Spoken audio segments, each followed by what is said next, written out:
Ten class 10 chemistry. बच्चों, जो हम लोग का हाइफेरली एग्ज़ाम हुआ था, आज हम लोग केमिस्ट्री में उस क्वेश्चन को डिस्कस करेंगे वन बाय वन। क्वेश्चन 1 था केमिकली रस्ट इज, आंसर है हाइड्रेटेड फेरिक ऑक्साइड, है ना। क्वेश्चन 2 था plaster of Paris is made from, plaster of Paris किससे बना होता है, आंसर है जिप्सम। क्वेश्चन 3 था lustre of a metal is due to, answer है प्रेजेंस ऑफ फ्री इलेक्ट्रॉन, यानी फ्री इलेक्ट्रॉन के कारण मेटल में लस्टर होता है, चमक होती है। Number 4, what is amphoteric oxide, give example. बच्चों, एम्फोटेरिक ऑक्साइड क्या होता है और इसका उदाहरण देना है। आंसर है ऑक्साइड्स ऑफ मेटल विच है both acidic as well as basic behaviour are known as amphoteric oxide. Aluminium oxide और जिंक ऑक्साइड एग्जाम्पल है, यानी वैसा ऑक्साइड जिनकी बिहेवियर एसिडिक भी हो और बेसिक हो, उसी को एम्फोटेरिक ऑक्साइड कहते हैं। Number 5, give the name and formula of two strong monobasic oxides. ये Cl और HNO3 यानी नाइट्रिक एसिड और हाइड्रोक्लोरिक एसिड है। अगला क्वेश्चन है why a combustion reaction and oxidation reaction. Combustion reaction को ऑक्सीडेशन रिएक्शन क्यों कहते हैं? क्योंकि कंबसन रिएक्शन को ऑक्सीडेशन रिएक्शन इसलिए कहते हैं क्योंकि उसमें ऑक्सीजन का मौजूदगी होती है, ऑक्सीजन का प्रेजेंस होता है। आंसर है combustion is an oxidation reaction because it is presence of oxygen. अगला क्वेश्चन है बच्चों, what effect does concentration of hydrogen ion have on the nature of the solution. यानी अगर सॉल्यूशन में हाइड्रोजन आयन ज़्यादा रहे या कम रहे, उससे क्या इफेक्ट होता है, क्या प्रभाव होता है? तो acidic nature of the solution increases, है ना, as the concentration of hydrogen ion increases, यानी हाइड्रोजन आयन कंसंट्रेशन बढ़ेगा तो एसिडिक नेचर बढ़ेगा, और कम रहेगा तो फिर एसिडिक नेचर कम होगा, यानी बेसिक नेचर बढ़ेगा।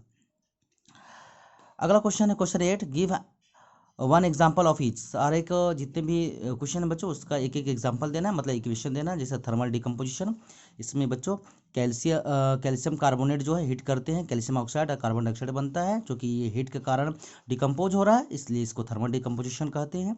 उसी तरह इलेक्ट्रोलाइटिक डिकम्पोजिशन, है ना। डिकम्पोजिशन मतलब होता है बच्चों टूटना, है ना, जहाँ स्प्लिट होता है एक कंपाउंड और छोटा छोटा प्रोडक्ट में बनता है। तो यहाँ पर वाटर जो है इलेक्ट्रिसिटी पास करवाते हैं तो हाइड्रोजन ऑक्सीजन अलग होता है, तो ये डिकम्पोजिशन होता है इलेक्ट्रिसिटी से, इसलिए इसको इलेक्ट्रोलाइटिक डिकम्पोजिशन कहते हैं। तीसरा है बच्चों फोटो डिकम्पोजिशन। फोटो मतलब होता है लाइट, यानी सनलाइट। तो यहाँ पर बच्चों AgCl यानी सिल्वर क्लोराइड को अगर सनलाइट के प्रेजेंस में हीट गर्म करते हैं, है ना, सनलाइट के प्रेजेंस में जब हीट होता है तो ये सिल्वर क्लोरीन बनता है, यानी ये सनलाइट के कारण ये टूटता है, डिकम्पोज होता है, इसलिए इसको फोटो डिकम्पोजिशन कहते हैं। अगला है बच्चों क्वेश्चन नंबर 9। बच्चों क्वेश्चन नंबर 9 में है आपका right equation for the following question, है ना। जो भी क्वेश्चन दिया हुआ है, जो भी रिएक्शन दिया हुआ है, उसका इक्वेशन लिखना है ना।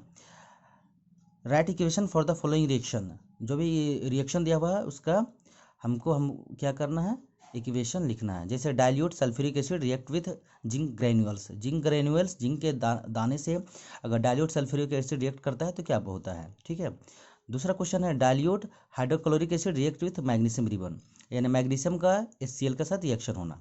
थर्ड है dilute sulphuric acid react with aluminium powder, यानी एल्युमिनियम का सल्फ्यूरिक एसिड का के साथ रिएक्ट होना, है ना, रिएक्शन होना। अब देखते हैं बच्चों इक्वेशन में, पहला था सल्फ्यूरिक एसिड जिंक के साथ रिएक्शन करता है तो ZnSO4, है ना, ZnSO4 प्लस H2 बनाता है, यानी जिंक जब H2SO4 के साथ रिएक्शन करता है, ZnH2SO4 के साथ रिएक्शन करता है तो ZnSO4 यानी जिंक सल्फेट बनाता है और हाइड्रोजन गैस बनाता है। दूसरा था मैग्नीशियम HCl के साथ रिएक्शन करता है तो मैग्नीशियम क्लोराइड MgCl2 बनाता है और हाइड्रोजन गैस बनाता है, ठीक है। उसी तरह एल्युमिनियम पाउडर यानी Al अगर H2SO4 के साथ डाइल्यूट सल्फ्यूरिक एसिड के साथ रिएक्शन करता है तो हाइड्रोजन गैस के साथ साथ एल्युमिनियम सल्फेट बनाता है, Al2SO4 का होल 3। अगला क्वेश्चन है बच्चों, है ना, 3 डिफरेंस है मेटल और नॉन मेटल में, ठीक है। पहला देखते हैं बच्चों डिफरेंस। फर्स्ट डिफरेंस मेटल में, मेटल जो ऑक्सीजन के साथ रिएक्शन करता है तो मेटल ऑक्साइड बनाता है जो कि बेसिक नेचर का होता है, जबकि नॉन मेटल अगर ऑक्सीजन के साथ रिएक्शन करता है तो नॉन मेटेलिक ऑक्साइड बनाता है जो एसिडिक नेचर होता है, कभी कभी ये न्यूट्रल होता है ना, न्यूट्रल ऑक्साइड होता है, एसिडिक नेचर का होता है, यानी एसिडिक ऑक्साइड नॉन मेटल होता है लेकिन कभी कभी न्यूट्रल ऑक्साइड होता है। तो अगला देखते हैं बच्चों मेटल में, अगर ये वाटर से रिएक्शन करता है तो मेटल हाइड्रोक्साइड बनाता है, जबकि नॉन मेटल वाटर से रिएक्शन नहीं करता है। हाँ, तीसरा है बच्चों मेटल जो होता है वो डाइल्यूट एसिड के साथ रिएक्शन करता है तो सॉल्ट और हाइड्रोजन गैस बनाता है, जबकि नॉन मेटल जो है डाइल्यूट एसिड से रिएक्शन नहीं करता है। ठीक है बच्चों, अगला देखते हैं। Explain the following term of gain and loss of oxygen with 2 examples of each, यानी यहाँ पर ऑक्सीडेशन बताना है ऑक्सीजन का लॉस और गेन के तहत, है ना, और रिडक्शन भी बताना है ऑक्सीजन के लॉस और गेन के तहत। ठीक है तो सबसे बच्चों पहले हम ऑक्सीडेशन को देखते हैं। उसमें हम जानते हैं इसमें ऑक्सीजन का क्या होता है, ऑक्सीजन का गेन होता है। तो यहाँ पर हम लोग देखते हैं बच्चों आंसर में, the addition of oxygen to a substance, जैसे कॉपर है ऑक्सीजन के साथ रिएक्शन करता है तो कॉपर ऑक्साइड बना है, तो यहाँ ऑक्सीजन का गेन हुआ तो ये ऑक्सीडेशन हो गया, यहाँ ऑक्सीजन के गेन हुआ। अब ऑक्सीजन का लॉस में देखते हैं, रिडक्शन में क्या होता है कि it is a chemical reaction in which loss of oxygen, इसमें ऑक्सीजन का लॉस होता है बच्चों। तो यहाँ पर क्या होता है बच्चों कि जैसे जिंक ऑक्साइड है, जब इसको कार्बन से रिएक्शन करते हैं तो जिंक बनता है, कार्बन डाइऑक्साइड बनता है, यानी जिंक ऑक्साइड से जिंक हटता है, और जिंक हटना यानी रिमूव होना, या ये हम लोग का रिडक्शन कहलाता है। तो ऑक्सीजन का यहाँ लॉस होकर रिडक्शन हो रहा है। ठीक है बच्चों, अगला क्वेश्चन देखते हैं, इसी का 2 है, यानी ये जो क्वेश्चन था हम लोग का 11 का 2, why decomposition reaction are called the opposite to combination reaction, है ना, डिकम्पोजिशन रिएक्शन को कॉम्बिनेशन का उल्टा क्यों कहा जाता है, right equation for this reaction, और इसका इक्वेशन भी लिखना है। ठीक है, decomposition reaction are those reactions in which a compound break into 2 or more substance. It is just opposite of combination reaction in which 2 or more substance combine to form a single substance. बच्चों decomposition में क्या होता है कि जो single substance होता है वो टूट कर सिंपलर प्रोडक्ट बनाता है, सब्सटेंस बनाता है, जबकि कॉम्बिनेशन में क्या होता है कि छोटे छोटे जो सिंपलर सब्सटेंसेस होते हैं वो जुट कर एक बड़ा कंपाउंड बनाता है, बड़ा सब्सटेंस बनाता है। तो एक में जुड़ता है, एक में टूटता है, एक दूसरे को उल्टा है। इक्वेशन में देखते हैं बच्चों, जैसे कि कैल्शियम कार्बोनेट का डिकम्पोज करेंगे, हीट करेंगे तो कैल्शियम ऑक्साइड और कार्बन डाइऑक्साइड जैसे सिंपलर सब्सटेंस बनेंगे।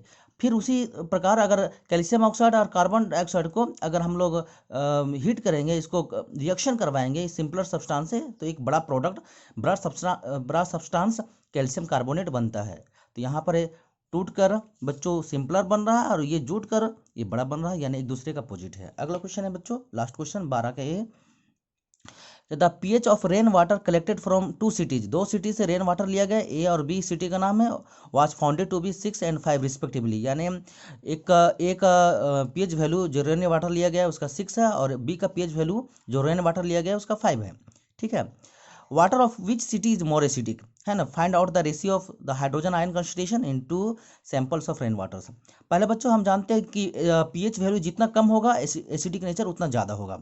तो सिटी ए जो है बच्चों उसका पीएच वैल्यू 6 है और सिटी बी का 5 है, तो यानी 5 जो है मोर एसिडिक होगा, यानी कह सकते हैं बच्चों the rain water collected from city B will be more acidic, क्योंकि इसका पीएच वैल्यू कम है, और जितना कम रहता है एसिडिक नेचर उतना बढ़ता है। अब इसको बच्चों हम लोग रेशियो में देखते हैं, जैसे सिटी ए का पीएच वैल्यू 6 है, सिटी बी का 5 है, तो hydrogen ion concentration 10 to the power 6 हो जाएगा ए का, और इसका 5 हो जाएगा। रेशियो करेंगे बच्चों 10 to the power -6 और इसका 10 to the power -5, है ना, इसको 10 to the power 6 से 10 to the power -1 यहाँ पर क्या किया, अलग कर दिया बच्चों, ताकि ये 10 to the power -5 और नीचे वाला दोनों कट सके। अब ये 10 to the power -1/1 यानी 1/10 हो जाएगा, 1:10 हो जाएगा। लास्ट क्वेश्चन है बच्चों इसका आपका, arrange the following in ascending order, बढ़ते क्रम में सजाना है ना, ऑफ देयर पीएच वैल्यू, नीचे जो दिया गया है क्वेश्चन उसका जो पीएच वैल्यू को बढ़ते क्रम में सजाना है। जैसे सोडियम हाइड्रोक्साइड सॉल्यूशन है, ब्लड है और लेमन जूस है, तो हम जानते हैं लेमन जूस का सबसे कम होता है इसलिए सबसे पहले रखेंगे, उसके बाद ब्लड का पीएच वैल्यू होता है उससे ज़्यादा, है ना, सोडियम हाइड्रोक्साइड के सॉल्यूशन का होता है। तो इस प्रकार हम इसको अरेंज कर सकते हैं। ठीक है।